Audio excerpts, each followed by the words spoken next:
So modesty is considered like almost a sin in our culture, but that's because our culture flips evil for good. We call evil good and good evil.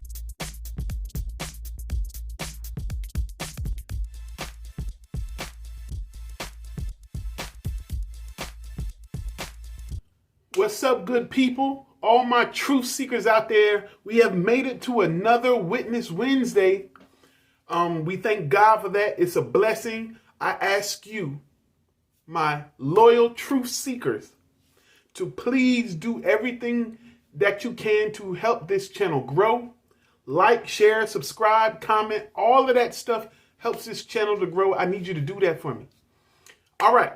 So tonight, as you can see, with the help of one of my favorite YouTubers, Mike Winger, I want to discuss the topic of moderation as far as it pertains to clothing in church and outside of the church. Okay, so one thing about moderation is it's not just about what you wear. It's also about what you think, your motives, your heart. Moderation has to be something that is not just a show on the outside, because when it's just a show on the outside, people can see through that. It means nothing. It's not really coming from the inside. I had a friend of mine on Facebook who is an atheist or agnostic at the very best. In the best case, she's an agnostic. Or I reposted something that Mike Winger said about moderation, and she quickly jumped on it. And she says, well, moderation is about basically policing women and telling them what they can and cannot do.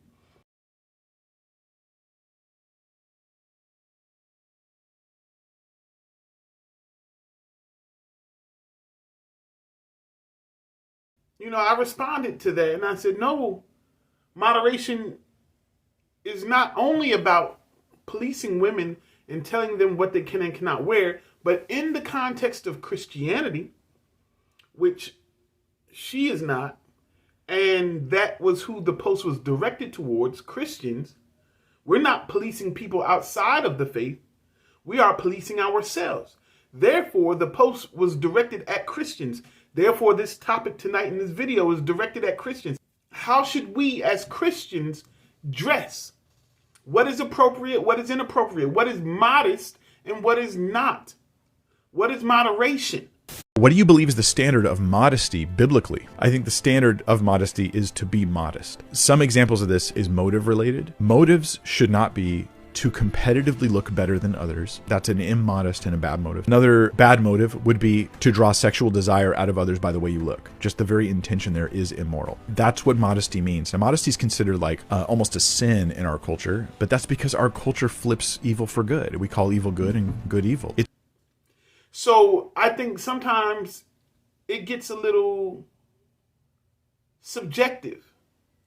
It depends on the person what moderation is. So, what is moderation?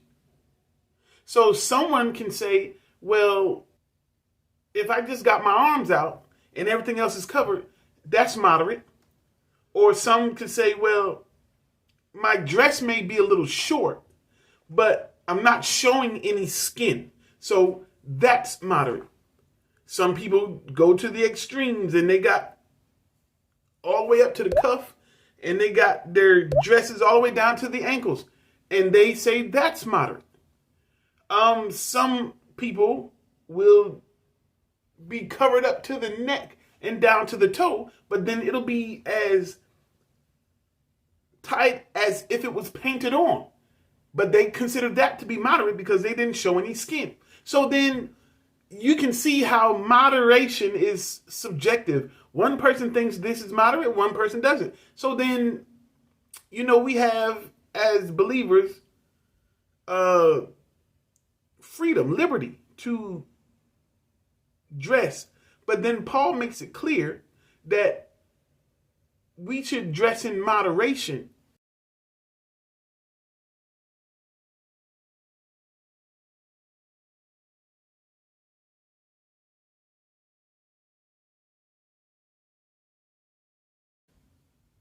That our beauty be not seen strictly as something on the outside, that I'm so well developed and I'm so well put together that I don't have to show any skin. I can be clothed up to the neck, but you see my body so well in this. You see I'm so toned and my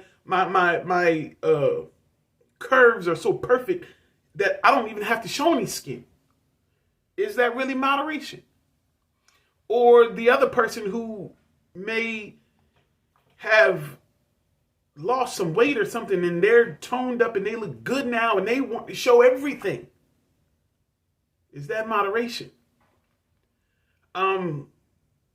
So we kind of got to be careful with this thing, because then we get to the point where moderation is not just about the outside.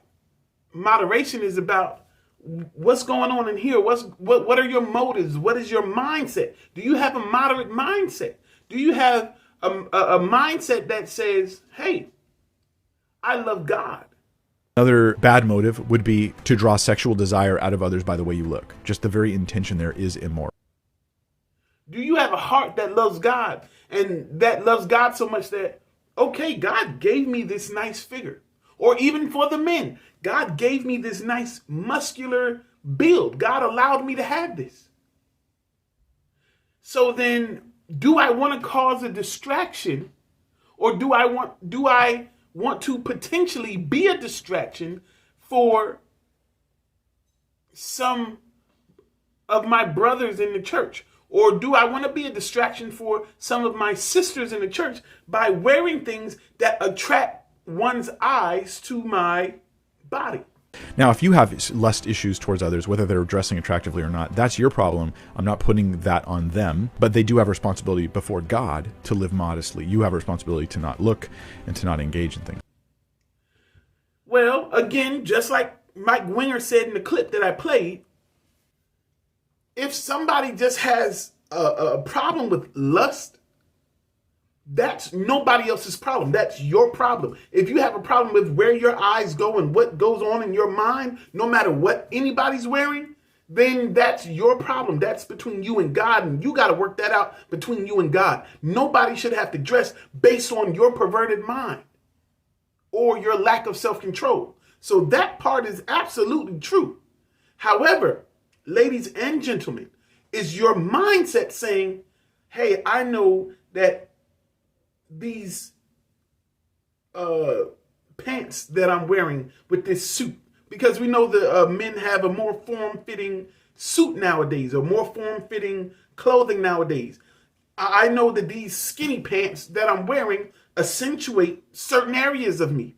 Is that something that I want to be presenting in the church? Is that something that I think is cool? Because guess what? As I explained to my friend, it ain't just the men who are out here with their eyes wandering and going out of control and thinking perverted. It is the women also, because it's sweatpants season, right? So then they are looking, and you don't want to, as a godly person, if God is truly in your heart, you don't want to give them something to look at. You don't want to give them something to stare at. You don't want to give them a distraction in the house of God by what you've chosen to wear. You don't want to unbutton your shirt so they can see your muscular physique, because that ain't for them.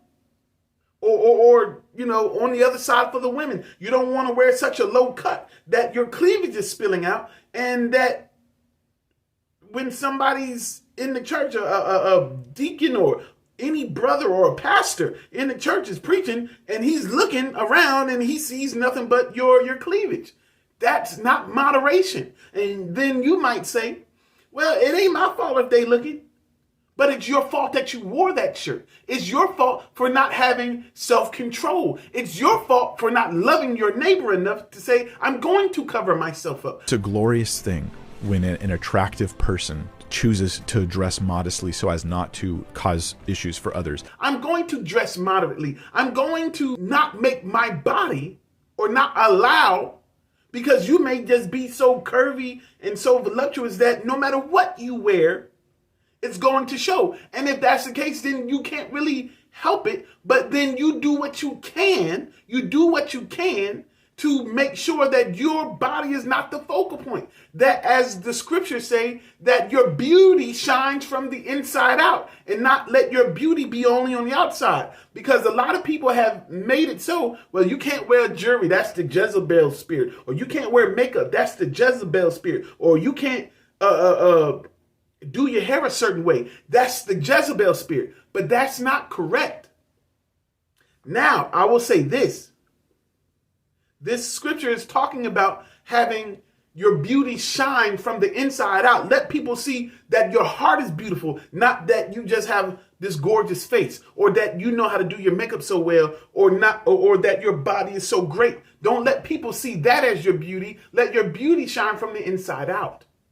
You know, sometimes it's low self-esteem that makes you show yourself or display yourself like that. Because, again, like I said, sometimes maybe if you were a heavier person and you lost weight and you toned up and now you kind of feel good about yourself. Now you want to show. That's not the right motive. What I'm telling you is that your mindset is wrong about this thing. Especially, and it's easy to fall into that because you have been so down about how you look all these years and now you finally got it together. Now you want to show something. Now I can wear that pencil skirt. Or now I can open my button on my shirt and let them see my chest a little bit. That's not God's way.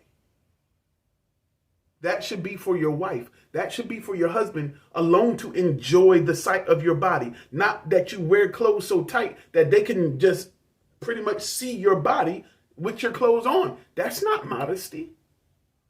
At least not in my book. And I don't believe that it is in God's book either.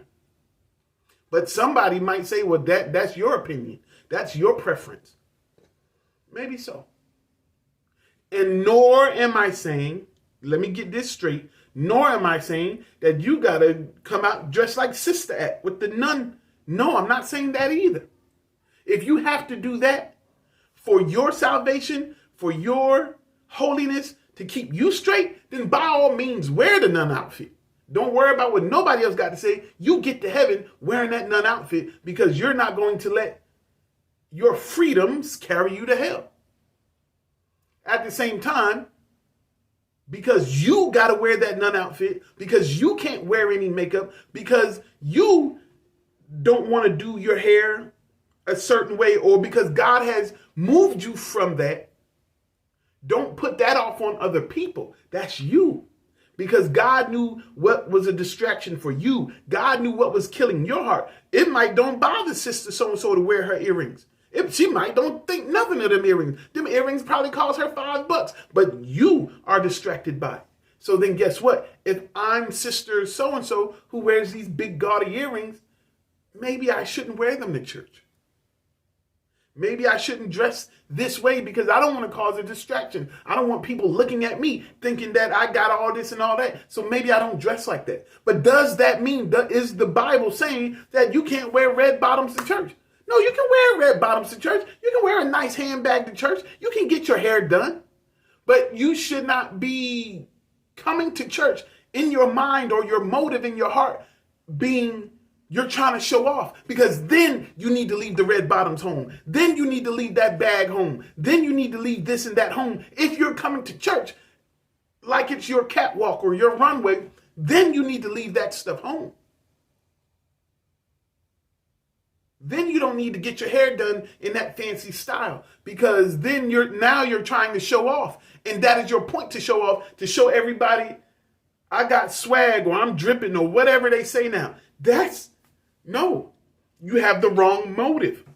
However, if you just go in your closet and you got a lot of nice clothes and you just put something on that looks good and you go on to church and you ain't studying your outfit and it ain't distracting your heart from God, then wear your outfit. My mom, when she got saved, and it's in this book, Finding Peace in Her Pieces, is on Amazon for $10. Part of part of her testimony is the fact that God took her makeup from her. God took her earrings and all the jewelry and all the tight short dresses and all of that stuff. God took it all from her because this was a distraction for my mother. She is a beautiful woman even now, 78 years old. But back in the day, obviously, she was a bombshell. And she dressed like it and she knew it and you couldn't tell her nothing. And so then God had to take that makeup from her. God took all the jewelry from her. God took them short skirts and now she wears the skirts down to her ankles. And now she doesn't wear any makeup. And now she doesn't wear any jewelry and she doesn't do all the fancy stuff with her hair because it was a distraction for her. She was too worried about how beautiful she was, how she was too vain. And so then God doesn't like vanity, so he took those things from her. But that doesn't mean the next woman couldn't wear makeup, or maybe the next woman wasn't vain. Maybe the next woman was so down on herself that she needed to make up to even pull herself up to go to church. So then God allows her to have her makeup and God allows her to have her earrings because this is what makes her feel decent enough to come out of the house. You're not the judge of that. I'm not the judge of that. However, we are supposed to read the Bible and understand, okay, I shouldn't come to church dressed so decadently. I shouldn't come to church dressed so scantily. I shouldn't come to church dressed so provocatively that I cause people's attention to be pulled off of the word of God, to be pulled off of their worship onto me. This is what I was saying the other week about Super Bowl Sunday. And that's a whole nother video. Now I'll get to that video soon. But Super Bowl Sunday. No, we don't need to come to church dressed with our favorite team's hat on. And no, we don't need to come dressed with our favorite jersey because when you get there and somebody else is a rival or somebody has your same team on, you're focused on them and you're, hey, high five and da-da-da-da, and you're distracted. No, you're not showing anything. No, you're not doing anything gaudy or disrespectful, but it is a distraction. Your motive and your mindset was to come and represent your team. Did you forget that this is the Lord's Day? So I pray that y'all see my heart. I pray that I've made sense of this situation for you, that you think about your brothers and sisters when you wear what you're going to wear. Is this going to cause somebody to stumble? Is this going to cause somebody to fall? Is my dress too short? Is my blouse too cut deep? Am I showing too much? Is my earrings too much? Is my makeup too much? Sometimes the hairstyles, and now this is what I will say, in my opinion about the hairstyles, when you see some of the people come to church and they wear the hairstyles and their hair is all done up to the high heavens and all these different colors, and that is a distraction. That is a bit much. That is causing a distraction in church because it's like every time you walk around, we just see our eyes are directed right to your head. That's a little much. All these colors and all this stuff, in my opinion, that's a bit much. You might need to think twice about doing that stuff to your hair. Or sometimes it's not even the hair, it's the hats. You know, sometimes you're into hats and you get these hats and they're all this and they're all that. And it's like, who are you doing this for? So I just wanted to say that. I hope I've said something that has edified the soul. I pray that we work on this thing and we think about how we love our neighbors. How do we love our brothers and sisters? It's not just about what I want to wear that makes me feel good. How does it make other people feel? I need to think about this because I want to honor God in everything. God bless you.